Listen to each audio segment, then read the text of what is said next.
है आपका हमारे चैनल योगा एजुकेशन इंडिया में। विद्यार्थियों, जैसा कि नेट के सिलेबस में महाकवि सूरदास को रखा गया है और जो कि संत साहित्य में योग के अंतर्गत रखा गया है, तो आज हम इनके विषय में मुख्य बातें को समझेंगे और नोट भी करेंगे ताकि हम परीक्षा में सफलता हासिल कर सकें और कुछ सूरदास जी के विषय में जान भी सकें। वैसे भी आप सभी काफ़ी पढ़ रखे होंगे सूरदास, महाकवि सूरदास जी के विषय में, लेकिन फिर भी हम जो है यहाँ पर आपको मेन पॉइंट बताऊँगी जो आप उसको याद कर सकें।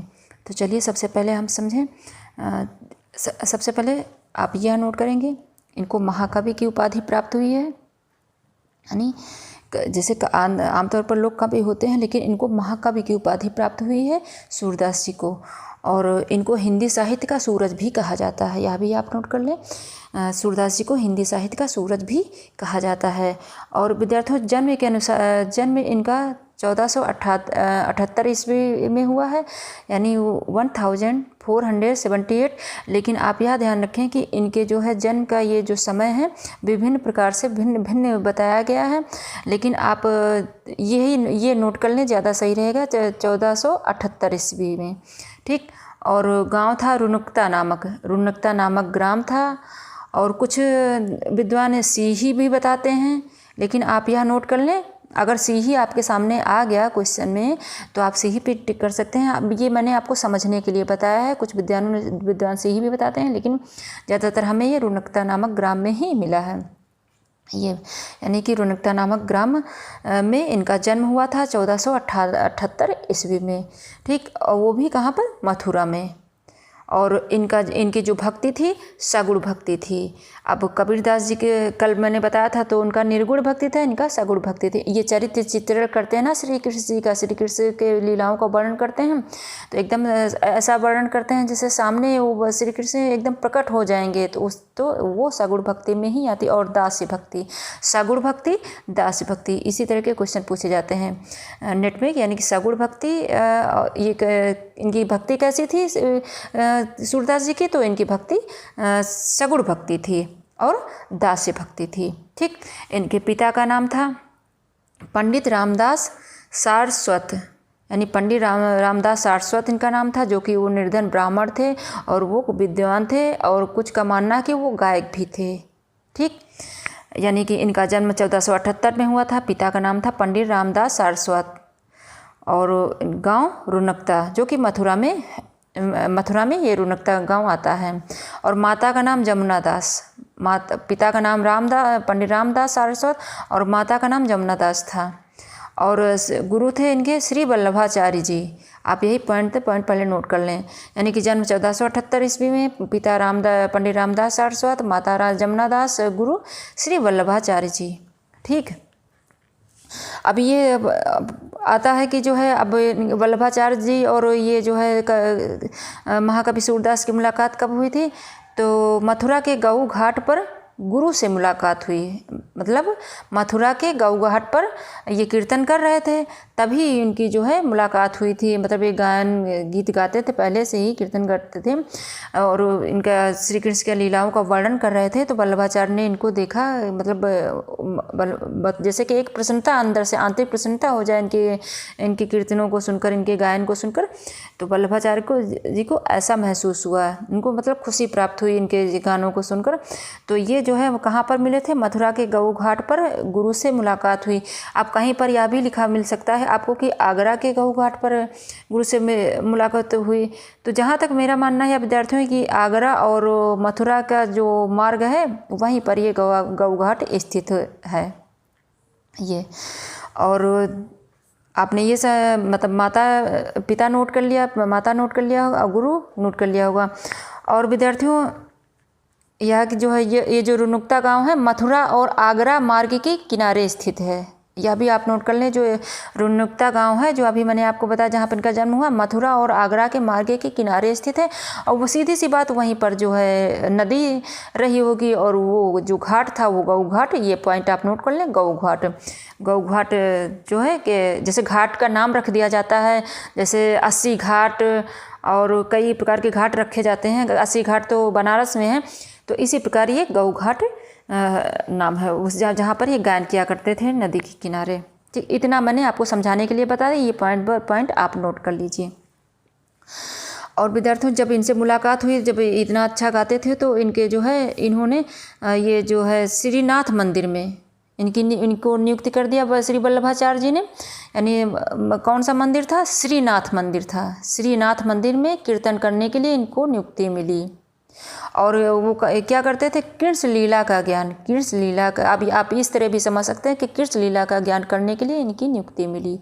अब आप सभी जानते होंगे कि ये कृष्ण लीला का ही ज्ञान यानी कीर्तन किया करते थे, गायन में ये कुछ भी बोलते थे तो श्री कृष्ण लीला का ही बखान किया करते थे। लेकिन आप इस तरह नोट कर सकते हैं कृष्ण लीला का ज्ञान। और नदी के घाट पर पहले से ही कीर्तन किया करते थे, जैसा मैंने अभी बताया आपको, तभी तो मिले थे वल्लभाचार्य जी को। और यह भी आप नोट कर सकते हैं, नहीं समझना चाहें तो ऐसे ही समझ सकते हैं कि वल्लभाचार्य सूरदास से सिर्फ 10 दिन बड़े थे। तो आप यह समझ सकते हैं कि गुरु गुरु होता है, वो चाहे बड़ा हो या छोटा, आपको कहीं से भी ज्ञान प्राप्त हो तो वो गुरु जो है, जिससे भी ज्ञान प्राप्त हो गुरु ही कहा जाएगा। और विद्यार्थियों सूरदास जी वात्सल रस के सम्राट माने जाते हैं।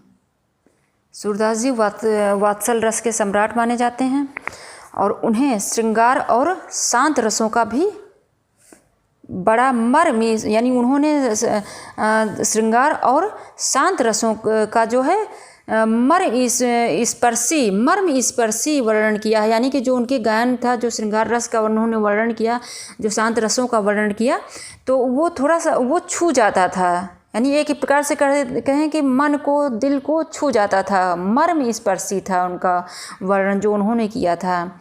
और ये मेन पॉइंट आप नोट कर लें, यही सब पूछा जाएगा कि सूरदास जी वात्सल रस के सम्राट थे और उनके जो है जो उन्होंने वर्णन किया श्रृंगार रस, शांत रस का जो है, यानी कि इतना अच्छा वर्णन किया कि मर्म स्पर्शी वर्णन किया उन्होंने कि जो दिल को और मन को छू जाए, श्रृंगार रस और शांत रस। ठीक। और विद्यार्थियों वल्लभाचार्य ने उनको कौन सा मार्ग बताया था? तो पुष्ट मार्ग बताया था। वल्लभाचार्य ने पुष्ट मार्ग बताया था, यानी पुष्ट भक्ति की दीक्षा दी थी इनको, पुष्ट भक्ति की दीक्षा दी थी, आप कह सकते हैं इसको पुष्ट मार्ग भी कह सकते हैं। अब पुष्ट मार्ग क्या होता है यह जान लें कि ईश्वर के प्रति अगाध प्रेम। पुष्ट भक्ति का मतलब होता है ईश्वर के प्रति अगाध प्रेम, यानी समाधि तक पहुँचने का मार्ग, कल्याण मार्ग, मोक्ष का मार्ग। पुष्ट भक्ति का ये अर्थ आप समझेंगे कि ईश्वर के प्रति अगाध प्रेम, समाधि तक पहुँचने का मार्ग, कल्याणकारी मार्ग, मोक्ष का तक पहुँचने का ये मार्ग, यानी मोक्ष का मार्ग है यह। ये हो गया पुष्ट मार्ग। और विद्यार्थियों वल्लभाचार्य के जो 8 शिष्य थे उनमें से ये इनको प्रमुख स्थान प्राप्त था। यानी कि 8 मुख्य वल्लभाचार्य जी के 8 मुख्य शिष्य थे, तो उनमें इनको प्रमुख स्थान प्राप्त था। यानी एक प्रकार से कह सकते हैं कि वल्लभाचार्य के ये प्रिय शिष्य थे, ऐसा आप कह सकते हैं, समझ सकते हैं। और विद्यार्थियों इनकी जो कविताएं रहती थीं, जो मधुर कविताएं और भक्तमय गीत लोगों के सामने इस तरह जो है ये प्रस्तुत करते थे कि लोगों को भगवान की तरफ आकर्षित, मतलब उनको वो भगवान में लीन होने लगते थे। जो सुनते थे उनकी कविताएं सुनते थे, गीत सुनते थे, जो लोग सुनते थे, यानी जो जो जनसमूह सुनती थी वो भगवान की तरफ आकर्षित होती थी। यानी वो भी भगवान की भक्ति में लीन हो जाते थे। इतनी अच्छी वो कविता कहते थे, इतना मधुर कविता कहते थे, इतना भक्ति में वो गीत सामने प्रस्तुत करते थे अपने कीर्तनों के माध्यम से, अपने कविताओं के माध्यम से। तो वो जो है वो लोग खुद आकर्षित हो जाते थे भगवान की तरफ। ये आप इतना समझ सकते हैं कि इतना अच्छा वो वर्णन करते थे। कौन? महाकवि सूरदास। ऐसे नहीं उनको महाकवि की उपाधि प्राप्ति हुई है, उनके गुणों के अनुसार महाकवि की उपाधि उनको प्राप्त हुई है। तो आपने इतना सब समझ लिया होगा और इस मेन पॉइंट आप नोट कर लें।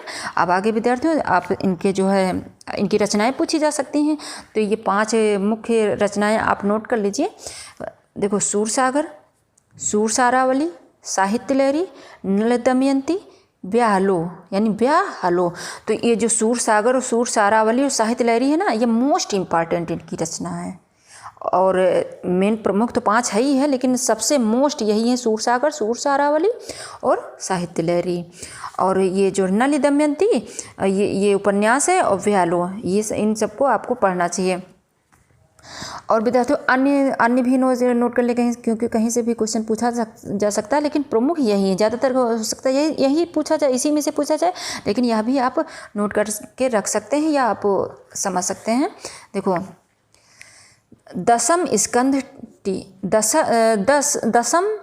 स्कंध टीका, एक ये हो गई, और नागलीला दूसरी, तीसरी भागवत गोवर्धन लीला, ठीक, और सूर पचीसी, तीसरी भागवत, चौथी गोवर्धन लीला, पांचवी सूर पचीसी, और छठी सूर सागर सार, और सातवीं प्राण प्यारी, यानी मेन मैंने मुख्य। और तो बहुत सारे इनके जो है ग्रंथ आपको मिलेंगे क्या, बहुत मुश्किल से मिलेंगे, लेकिन खोजने पर मिल जाएंगे। लेकिन इन सब, अगर इन सब के विषय में पूछा जाए तो आप यही समझना कि महाकवि सूरदास की रचना है। यानी दसम स्कंध टीका, नागलीला, भागवत, गोवर्धन लीला, और सूर पचीसी, सूर सागर सार, प्राण प्यारी आदि। विद्यार्थियों, भक्त शिरोमणि ने लगभग 1.25 लाख पदों की रचना की थी। लेकिन यह भी ये है, इनका जो है कहीं मिलता है कि ये जन्मांध थे ना, तो इसके विषय में थोड़ा सा मैं अभी आके बताऊंगी। इसका मतलब ये कि शिष्यों ने लिखा होगा, फिर अगर ये अंधे थे, यानी जन्म से जब अंधे थे, तो शिष्यों ने लिखा होगा इनकी रचनाओं को।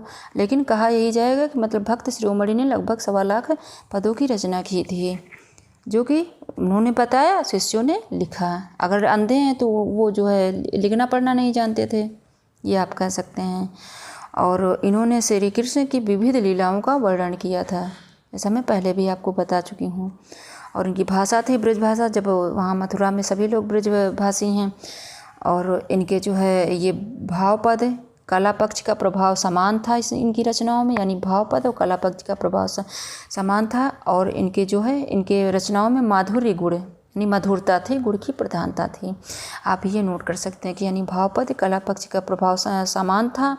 और ये जो है ये मतलब भाव उमड़ कर आता था ना जब वो कहते थे, और कला और माधुर्य गुड़ की मतलब मीठेपन की। अब मीठा वो नहीं कि खाने वाला मीठा, यानी कि जैसे कि मन को अच्छा लगने वाला माधुर्य गुड़ की प्रधानता थी इसमें, आप ये नोट कर लें। और थोड़ा सा इनके विषय में और थोड़ा समझ लें कि मंदिर से इन्होंने कभी भी एक दिन की छुट्टी नहीं ली थी, और जिस दिन छुट्टी ली उस दिन इस धरती पर उनका अंतिम दिन था।